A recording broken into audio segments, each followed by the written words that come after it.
I was home that night. I came home. I pulled in. It's probably a little bit before midnight. West Bronco was there. I mean, if his Bronco was there, 99 out of 100 times he was there. So he was there as far as I'm concerned. I go inside. Don't hear any sign of life. I just say, hey, nobody's here. And I'm like, that's strange. So I was vacuuming downstairs, and when you blow drying your hair, you think you hear a telephone ringing or something. Well, it was like that, but I thought I heard Wes call my name. So I shut the vacuum off, ran upstairs. Hello, Wes? Hello? Did you call me? Hello?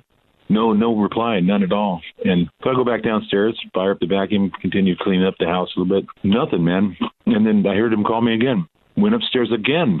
This time a little closer, kind of looking in his room. I never went into his room when he wasn't home. It's just, that's not a cool thing to do. It's not a cool feeling either.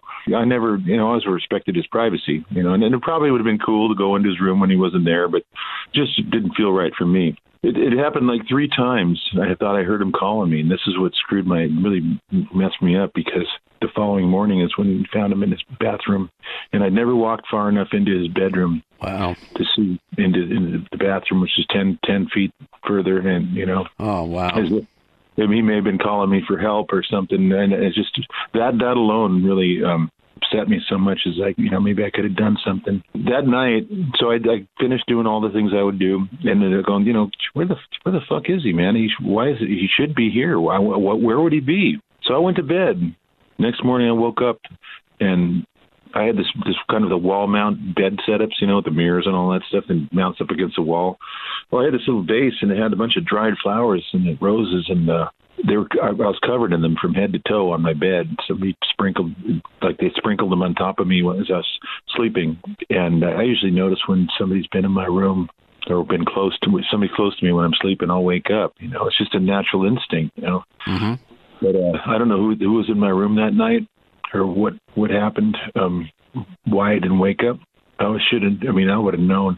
But the vase wasn't knocked over, and I had knocked it over, and I didn't. I had no idea how those rose petals covered the bed, covering me, my body. And I'll never know who was in the house that night or what happened.